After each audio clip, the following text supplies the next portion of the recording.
3, 2, 1. UFC 321. We are back, guys. MILF Mondays, or really this ain't MILF Monday. We're kind of late on this, but we're still going to get it out to you guys anyway. We're going to be diving into UFC 321, the heavyweight title fight, and the women's strawweight title fight. Let's start from the bottom of this card. We have number 2 ranked heavyweight Alexander Romanov going against number 5 ranked Jailton Almeida, a heavyweight contender title fight. This one is very interesting. Volkov is coming off of a split decision loss to Cyril Gane, who was in the main event. It was questionable, and before that, he was on a 4-fight winning streak before he lost to Tom Aspinall. So that was like the last 5-6 fights that he has had. So even though he's coming off of that split decision loss, he's still, the people he's losing up against is high level and at the very top. So he's right there within contention. Exactly. And this is a chance for Jailton to really capitalize. He's coming off of 2 first-round finishes. And if he can make a big statement in Alexander Volkov, I think that it's a perfect argument to have him face the champion next. I think so too. I think if he can come out, he would have to, for my liking, I would think that he would have to make a really, really strong statement. Because I don't think just a win in itself will be enough for people to convince that he should be a next for the title fight. I think he needs to go out there and perform like he should be fighting for the title. Yeah, like, another one of those first round finishes, and that might do it. But, exactly. A split decision, unanimous decision. Who knows? It depends on how it looks as well. Because if it's a dominant decision, because Jailton can get too caught up in the grappling, and he can get too caught up in just playing guard for a good bit of the round, and I feel like he's kind of got a little rep for that, even though he can also be known as that finisher and that guy that pushes the pressure and is, wanting to get in and get out and make his, get that bread fast. But I think he needs to bring that energy specifically to win that fight. And I love how the UFC does fights like this, where it's like the number 1 contention fight and then the title fight, like how they did with Yuri and Khalil and then Alex and Magomed in the main event. That I think it just adds to the storylines, and anyways, whatever. As a fan, I think that's pretty cool. But in the next fight, I am really excited about this. I think that a lot of people are gonna count out Rakic against Azamat, but if I'm gonna be honest, Rakic might be a great underdog to bet on because he's got a lot more experience with a lot of higher level fighters. He's fought against Magomed, Yuri, Anthony Smith in his prime, Thiago Santos in his prime. He's fought a lot of high caliber people. Yeah, Azamat hasn't faced like those high level people quite yet though. He's undefeated, 15-0, and so of course, like if you just look at their records, you're gonna think Azamat has this in the bag easily. But you might be so totally right though, because he has 11 finishes, 9 first-round finishes. That boy got some pop in his punches. That he knows he comes out pretty hot. So Rakic is definitely gonna have to take this threat seriously. But there is a possibility that Rakic can drag this out and really give Azamat the biggest test of his career, for sure. I agree, yeah. We have a lot of big boys on this card, but we also got some smaller people in these next 2 fights. Yeah. We have in the bantamweight I'm really excited for these ones, guys. Yeah. We have Umar Nurmagomedov taking on Mario Batista. Umar Nurmagomedov coming off his loss, to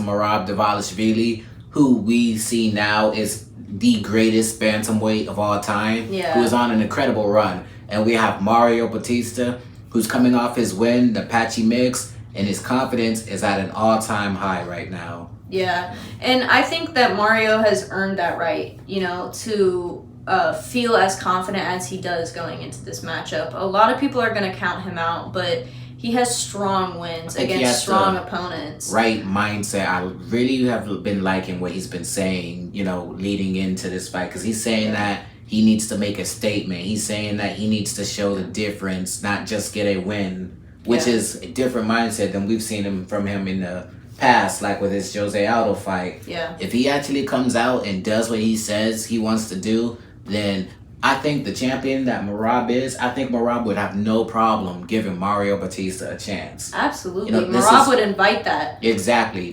So this is a huge chance for Mario to be able to steal Umar's spotlight. Yeah. But I think that the real mindset shift here is going to be maybe in Umar's corner, because Umar is just coming off of his first professional loss. Those Dagestan boys hate it when they lose. They only love their undefeated fighters.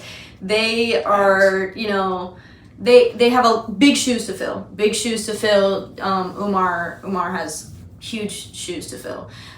With Khabib being his cousin or brother or whichever one it is, all them, they come out of the same. Anyways, let me be respectful. There's some great fighters, and those training camps definitely do not play around. And we haven't heard basically anything from Umar. Haven't seen him. He's had no media appearances until this week.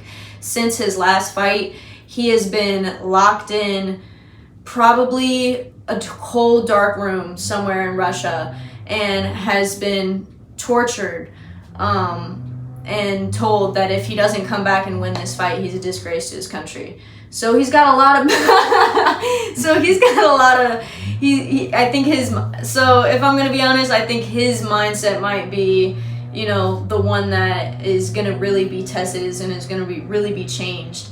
Because that first loss can make or break a person. And you started to see a little bit of his, really a lot of his weaknesses in the Merab fight. Nobody has ever really made Umar look like that. And for Merab to be able to do it, yes, but also for his opponents, especially a style like Mario Batista, to have that film to be like, I know where to get you now. In these positions, I know how to tire you out. Mario Batista has a great cardio. I think this is, just a great bantamweight fight, number one contender fight.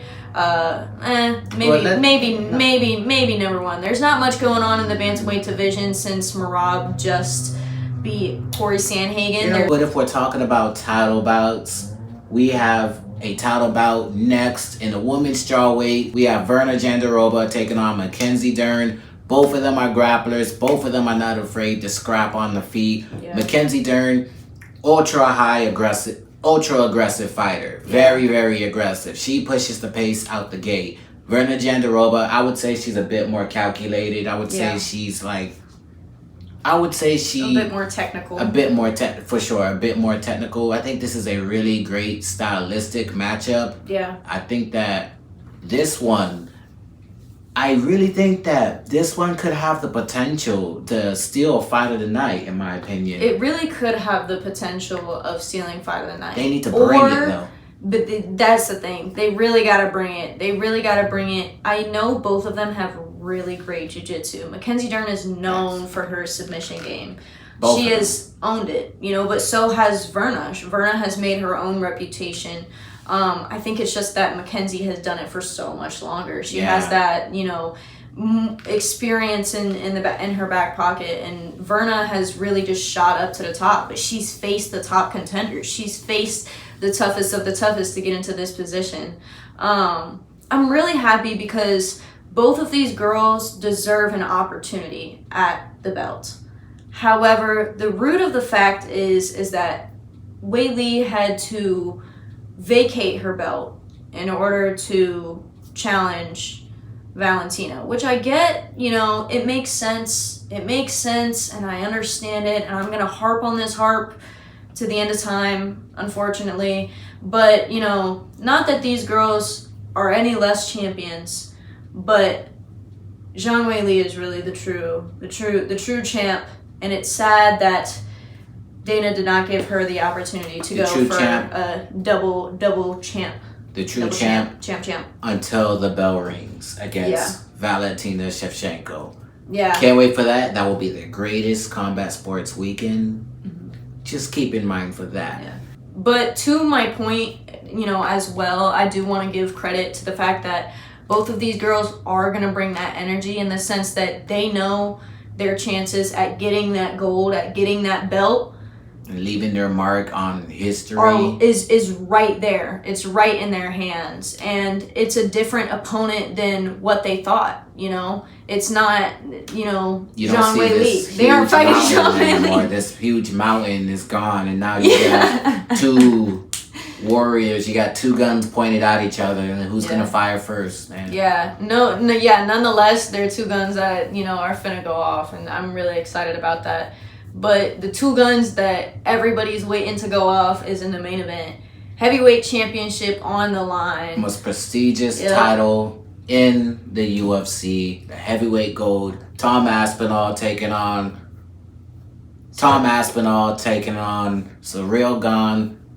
This is very exciting. This is one of the most high-level person, I would say, that we have ever seen Tom Aspinall go against. Because you could say Volkov, but Volkov isn't the same fighter that he was back then. Ciryl Gane, I would hope, is not the same fighter he was back, 3 years ago. Yeah. I wouldn't even say Tom Aspinall isn't even the same fighter that he was 2 years ago. But we haven't had a chance to see since nobody's made it out, the second round. Tom Aspinall has never seen the third round. Yeah. I think that I completely agree with you in the sense of Ciryl Gane is definitely a super high level contender, and he's really made his statement to be in this position, and it's going to be a tough fight. However, I just want to think about the grappling as well, because Ciryl Gane has not been too pursy to the ground game. He's been able to survive said ground game sometimes, but against Tom Aspinall, he's a finisher on the on the feet and on the ground. But what we have also seen is Ciryl Gane really lock in on his grappling. After the John Jones fight, you really started seeing him take his grappling seriously. A lot of that takedown defense we got to see. Of him just evading going to the ground and then getting back up from the ground. You could definitely see the improvements. But I fear that Tom is a fucking athletic monster. He's just too fast and too strong and too skillful. I mean, it's so precise. It's pretty insane what we're seeing here. We have never seen a heavyweight with the speed and power to this degree and this technicality in the striking. Because you could look at Francis Ngannou and he had knockout power, but he was nowhere near as technical as Tom. And all Tom really Tom's best knockouts have came from just a 1-2. Yeah. He really hasn't showed us that much yet, guys. Yeah. That's a scary thing to think about. Yeah. And it changes the conversation because, you could think he's unstoppable, or you can see that he hasn't been, where these other fighters have been. Ciryl Gane has been at the top for a while. He's faced the, toughest dudes. Not to say that Tom has, but he's had those dog fights. He's had those long decisions. He's had, multiple rounds where you're on the stool and you're tired and that you gotta still go, and the guy across from you is less gassed out than you. Those are things mentally and physically that Tom has not been through. That if it does go there, we haven't seen him there yet. Not saying that he can't do it, because nobody. That could be the possibility. Yeah, it could go either way here, and I think that's what makes Tom Aspinall such a draw and such a entertaining fighter, is that possibility of I think could the guy he'd be facing be the guy to drag him in those deep waters and to push him that far, and what will he look like if he does? Or will he continue to be a fucking monster and create history and be one of the greatest champions of all time that we ever see, because he's so young and could do so much. And you can look at Tom. Everybody's human. Yeah, everybody's human, and you can look at Tom Aspinall and see what he's been doing and think he might be this unstoppable god. But you have to remember, at the end of the day, it's heavyweights, and one punch can change fucking everything. Yeah, nothing in that statement has never been more true than it has been in one punch changing everything than it has ever been in the heavyweights. Yeah, absolutely. And this is that fight. And this is the highest level of a heavyweight fight that we're gonna see in the UFC, that we have seen in a long time. Yeah. Aside from John Jones, but this is Tom Aspinall, who is the greatest heavyweight on earth, who is the best heavyweight on earth right now. Yeah. And this is his I'm just happy that the heavyweight division is finally getting its movement that it deserves. We get to get these fighters, their opportunities, because, Cyril Gane has had an opportunity at that gold. This could very well be his last chance at the gold. Might be. And you gotta think he's gonna want to leave it all out there and make a huge statement against a guy that a lot of people are probably underestimating him against. So, like you said, one punch can change everything. So, but will it? I don't think so. I'm pretty sure she doesn't think so. I think that. I feel like this Tom Aspinall fight might not be much different, but I would hope for it to be different. I am rooting for Cyril Gane. I'm expecting Tom Aspinall to win. That is my prediction. What is your prediction? I think Tom Aspinall, but it would be interesting to see Cyril Gane win. I like both guys. I'm not really rooting for either one of them. I just want a good fight. I hope it's a good fight. I hope this isn't. That's how I'm starting to feel about the UFC these days. I'm trying not to be too biased, guys. I'm just excited to see these fights, because all these guys are so talented, and girls. All these people, and most importantly, these girls. All these people are these so dolls. Talented. This is like the result of weeks of work and ethic and study and dedication that we're witnessing these people put on a show in front of the entire world. And it's a really beautiful thing. Martial arts is just fucking amazing, and we still got so much more down the line. We also have RIF 2 is going to be happening this week. We have Cal Snyder in the main event. We have Matt Ramos replacing Roman Bravo Young, taking on Nathan Tomasello. We also have the debut of Helen Marquise. We didn't get to see her in her last one because she got injured, but this one is going to be for the strawweight RAF title. Can't wait for that. There also will be, in the boxing world, Fabio Wardley was going to be taking on Joseph Parker. He just beat Wilder, Zhang. He's on a hot streak. Fabio Wardley is one of the boxers who doesn't have an amateur background, but has been very successful at the professional level. So what he's been doing has been pretty amazing. Make sure you tune in for that. It should be right after the UFC fight too, because that's also in the UK. Tune in. Next week we have more for you coming, and in the next week some more, and in the next week some more. Guys, this has been the Fighters Replay. We're gonna catch you later on the flip. Watch the UFC card, UFC 321, Tom Aspinall versus Cyril Gane. 3, 2, 1, we out. You can't break me, I got iron bones. My ground game will leave your mind blown. I'm ready to fight in any time zone. I'm the greatest, you can call me John Jones. Knocking clowns out like I'm Steve Bank. We can even fight on the freeway. I'ma leave him bloody right where he lay. This is the Fighters Replay.